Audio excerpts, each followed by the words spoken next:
राज्यात 30 लाख रुपये किमतींवरील इलेक्ट्रॉनिक वाहनांवर लावण्यात येणाऱ्या 6% कराचा निर्णय मागे घेतला जाईल अशी घोषणा मुख्यमंत्री देवेंद्र फडणवीस यांनी आज विधान परिषदेत केली। हा कर लावण्याची घोषणा अर्थसंकल्पात करण्यात आली होती। त्यानंतर या संदर्भातलं विधेयक देखील मंजूर करण्यात आलं होतं। मात्र हा निर्णय मागे घेण्याची घोषणा आज मुख्यमंत्र्यांनी केली।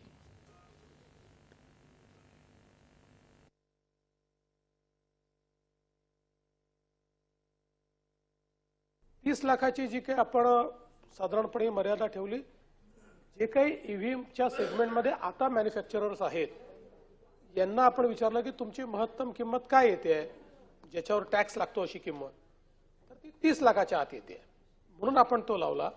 तथापि काल पुन्हा आम्ही सगळे बसलो होतो आणि आम्ही हा विचार केला की त्या सेगमेंटमध्ये तसंही फार काही आता गाड्या नाही आहेत, टॅक्सही मिळणार नाही आहे, तर मग विनाकारण आपण डिसइन्सेंटिव्हाइज करतोय अशी भावना कशाला जावी, आणि म्हणून त्या संदर्भातली घोषणा कदाचित आज विधानसभेमध्ये अजितदादा करतील आणि ईव्हीवर हा जो काही टॅक्स आहे तो आम्ही लावणार नाही। सरकारच्या आणि मंत्र्यांच्या गाड्या टप्प्याटप्प्यानं इलेक्ट्रिक वाहनं केल्या जातील। तसंच आमदारांना वाहन घेण्यासाठी मिळणाऱ्या कर्जाची व्याज सवलत आता केवळ इलेक्ट्रिक वाहनाच्या खरेदीसाठीच मिळेल असंही मुख्यमंत्र्यांनी सांगितलं।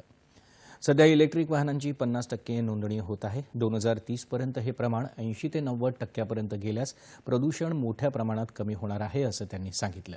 ई वाहनांच्या चार्जिंगसाठी मोठ्या पायाभूत सुविधा राज्य सरकार उभारत आहे। पुणे आणि छत्रपती संभाजीनगरमध्ये इलेक्ट्रिक वाहन उत्पादन प्रकल्प सुरू होत असल्यानं महाराष्ट्र इलेक्ट्रिक वाहनांची राष्ट्रीय राजधानी होत असल्याचं ते म्हणाले। विरोधकांनी सभापती राम शिंदे यांच्या विरोधात दाखल केलेली अविश्वास प्रस्तावाची सूचना मागे घेतली।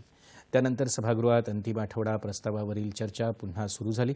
उपमुख्यमंत्री एकनाथ शिंदे यांनी या चर्चेला उत्तर देताना महायुती सरकारची दमदार कामगिरी सुरू असून निवडणुकीच्या वेळी दिलेल्या आश्वासनांची पूर्तता येत्या 5 वर्षात 100% करणार अशी ग्वाही दिली। महाराष्ट्र देशाचं पॉवर हाऊस आहे असं सांगत राज्यातल्या पायाभूत सुविधा बळकट करण्याला सरकारचं प्राधान्य असून 10 लाख कोटींपेक्षा जास्त पायाभूत सुविधांची कामं सुरू असल्याचं शिंदे यांनी सांगितलं। महायुतीत कधी वाद होतील अशी स्वप्न विरोधक पाहत आहेत, मात्र त्यांचं हे स्वप्न कधीच पूर्ण होणार नाही असं सांगत हे स्थगितीचं नाही तर प्रगतीचं सरकार आहे असं ते म्हणाले।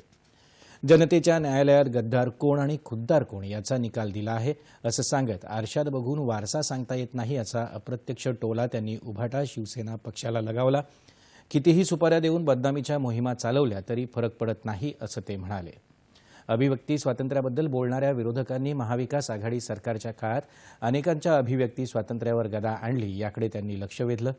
लाडकी बहीण सुरक्षित असली पाहिजे ही आमची भूमिका आहे। कोणत्याही महिलेवर अत्याचाराच्या घटना घडू नयेत यासाठी सरकार प्रयत्नशील आहे असं ते म्हणाले। कर्तव्यदक्ष पोलिसांच्या मागे सरकार ठामपणे उभा आहे असं शिंदे यांनी आश्वस्त केलं। राज्यात दोषसिद्धीचा दर वाढत आहे असं सांगत सुरक्षेसाठी आधुनिक तंत्रज्ञानाचा वापर करत असल्याचं ते म्हणाले। नागपूर दंगलीला शिवप्रेमींना जबाबदार धरत विरोधकांची मुठभर मतांसाठी लाचारी सुरू आहे अशी टीकाही त्यांनी केली। औरंगजेबाचं उदात्तीकरण करणं हे देशद्रोहासारखं आहे असं सांगत खोटं नॅरेटिव्ह पसरवून हिंदू धर्माला बदनाम केलं जात आहे अशी टीका त्यांनी केली।